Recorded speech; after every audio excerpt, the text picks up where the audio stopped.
नमस्कार, मैं रवीश कुमार। आपका अंदाज़ा सही है कि क्या कहने जा रहा हूँ, लेकिन गुजारिश है कि जो भी कह रहा हूँ उसे धीरज के साथ सुनिएगा।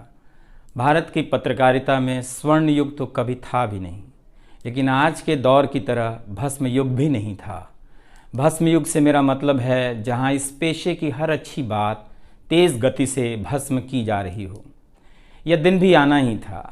इस देश में अलग अलग नाम वाले अनेक चैनल हो गए हैं, मगर सब हैं तो गोदी मीडिया ही। उसका परिवेश, उसका इकोसिस्टम, पत्रकारिता का और माहौल सब खत्म कर दिया गया है। मगर पत्रकारिता करने और कराने का दावा भी सब कर रहे हैं। खासकर वो भी कर रहे हैं जो उसी सत्ता का हिस्सा माने जाते हैं, उसी के रूप में देखे जाते हैं, जिसकी ताकत से हर दिन पत्रकारिता इस देश में कुचली जा रही है। जब वो कहे कि वह उच्च स्तरीय पत्रकारिता करना चाहता है, तब ऐसा दावा करने वालों को ज़रा संदेह की निगाह से देखिए। गोदी मीडिया और सरकार भी पत्रकारिता का अपना मतलब आपके ऊपर थोपना चाहती है। अगर इसका मतलब किसी भी रूप में वही है, तब आप एक बार फिर से झांसे में आने वाले हैं।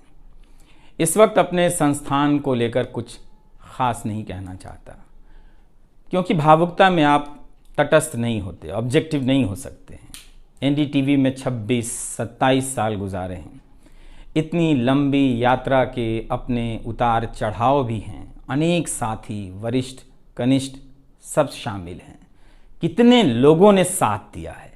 इन अनुभवों के बारे में कभी भी वस्तुनिष्ठ तरीके से नहीं बोला जा सकता, और आज के दिन तो बिल्कुल नहीं, क्योंकि कई बार तथ्यों के साथ भावनाएं मिल जाती हैं और भावनाओं के तूफान में बहुत सारे तथ्य छूट जाते हैं। बेहतर है कि इसे संक्षिप्त ही रहने दिया जाए।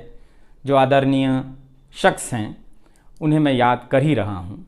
काफ़ी सारी शानदार यादें हैं एनडीटीवी में, अब दोस्तों के बीच सुनने सुनाने के काम आएंगी। आज के दिन किसी एक व्यक्ति का नाम लेना मुश्किल हो रहा है, तब जब आपके पेशेवर जीवन में अनेक लोगों का हाथ हो, कैसे एक का नाम ले सकते हैं। मैं जानता हूं कि पूर्व सहयोगी, मौजूदा सहयोगी सब मुझ में अपना हिस्सा देखते हैं, और वो सही भी है। मुझे सभी से कुछ ना कुछ मिला है। मैं सबका ही आभारी हूं।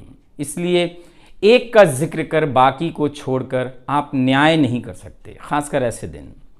वैसे भी इस वक्त तो हर चेहरा ही अच्छा नज़र आ रहा है, क्योंकि सबने मेरे अनुभवों को, मेरे जीवन को समृद्ध किया है। बेटी विदा होती है तो वो दूर तक पीछे मुड़कर मायके को देखती रहती है। मैं इसी स्थिति में हूँ। अभी मुड़कर देख लेने दीजिए, फिर कभी विस्तार से एनडीटीवी की बात करूँगा, लोगों के बारे में और एनडीटीवी के बारे में, डॉक्टर रॉय, राधिका रॉय के बारे में भी। मैं कई लोगों की प्रतिक्रियाएं पढ़ रहा था। बहुत सी बातें तो मुझे आज ही पता चली। हैरानी हुई कि हर किसी के पास एनडीटीवी का एक अलग ही किस्सा है। वाकई उन 27 वर्षों के बारे में ठहर कर और संभल कर बात करने की ज़रूरत है। एनडीटीवी ने एक चीज़ सिखाई कि टीवी में और टीवी का एक ही मतलब होता है, टीम। एंकरों के स्टार बनाए जाने के बाद यह धारणा टूट गई, मगर आज भी टीवी के बुनियाद में यही है कि जितनी अच्छी टीम होगी उतना अच्छा काम होगा। अभी इस बात को यहीं रहने देता हूँ, कभी किसी और वक्त के लिए, तब जब आप भावुक ना हों, तब जब मैं भावुक ना हूँ कि एनडीटीवी छूट रहा है। अगस्त 1996 में एनडीटीवी से औपचारिक रूप से जुड़ा था। अगस्त 1996 में ट्रांसलेटर के रूप में, अनुवादक के रूप में। लेकिन उसके पहले कई महीनों तक मैं यहाँ चिट्ठियाँ छांटता रहा। बोरे में चिट्ठियाँ आती थीं और मेरे पास रख दी जाती थीं। तब दर्शक पोस्ट बॉक्स में चिट्ठियाँ भेजा करते थे। देश भर से दर्शक अपने हाथों से अलग अलग कार्यक्रमों के एंकरों को लिखा करते थे। इन्हें पढ़ते हुए मैंने टीवी के कार्यक्रमों के आसपास दर्शकों को बनता देख रहा था। मेरा काम था उनकी बारीक नज़र से लिखी गई चिट्ठियों पर रिपोर्ट बनाना और एंकरों या कार्यक्रम के प्रोड्यूसर को सौंप देना। दिहाड़ी का काम था, उसी के हिसाब से मजदूरी मिलती थी, पैसे मिलते थे। मेरी ज़िंदगी में यह काम आज भी जारी है। आज भी आप मुझे सैकड़ों की संख्या में मैसेज लिखते हैं, हाथ से लिखी चिट्ठियां भी आती हैं, बहुत अच्छी लिखावट में। मैं ज़्यादातर मैसेज पढ़ता भी हूँ और सभी के नहीं तो बहुतों के जवाब देने की कोशिश करता हूँ। कई बार तो अपनी निराशा भी आपसे साझा कर देता हूँ। मैं आपके बीच आकर अपने मन का भाव नहीं छिपाता, क्योंकि मैं आपके बीच बताने के लिए आता हूँ। अगर ख़ुद को ही छिपाने लगा तो वह पूरा बताना नहीं होता है। मुझे तो लगता है कि कई हज़ार दर्शकों के पास मेरे लिखे हुए जवाब होंगे। उंगलियों में दर्द रहने के कारण इन दिनों जवाब देना कम कर दिया है। तो एक तरह से जिन चिट्ठियों से एनडीटीवी में मेरी शुरुआत होती है, उनका आना जाना आज भी जारी है, आज तक जारी था। वो काम आगे भी जारी रहेगा, लेकिन इतने सारे सुझावों, जवाबों, अपेक्षाओं, शिकायतों और डांट के बीच सोना, जागना और जीना मुझे आपके हवाले करता चला गया। मैं खुद के पास तो रहा ही नहीं, आपके बीच गया तो घर ही नहीं लौटा। शायद अब कुछ वक्त मिलेगा खुद के साथ रहने का। आज की शाम एक ऐसी शाम है जहाँ चिड़िया को उसका घोंसला नज़र नहीं आ रहा, क्योंकि कोई और उसका घोंसला ले गया है, मगर उसके सामने थक जाने तक एक खुला आसमान ज़रूर नज़र आ रहा है। तो खैर, उसके बाद अनुवादक बना और कई पत्रकारों की रिपोर्ट का अंग्रेज़ी से हिंदी में अनुवाद करता रहा। इसके बाद मैं रिपोर्टर बन गया और फिर मेरी दैनिक रिपोर्ट की अलग यात्रा शुरू होती है। रवीश की रिपोर्ट से काफ़ी कुछ सीखने को मिला। तो इस तरह से ये एनडीटीवी में ही संभव हुआ कि एक चिट्ठी छांटने वाला इसके एक चैनल का ग्रुप एडिटर समूह संपादक बनता है और आज उसे छोड़ रहा है, इस्तीफ़ा दे रहा है। बहुत बड़ी बड़ी शक्तियाँ पीछे खड़ी हैं इस एक पत्रकार के पीछे। तो स्वाभाविक है कि ये नौबत आनी थी, इसका अंदाज़ा मुझे पहले भी था। लेकिन जिस दिन आता है उस दिन अच्छा तो नहीं लगता है।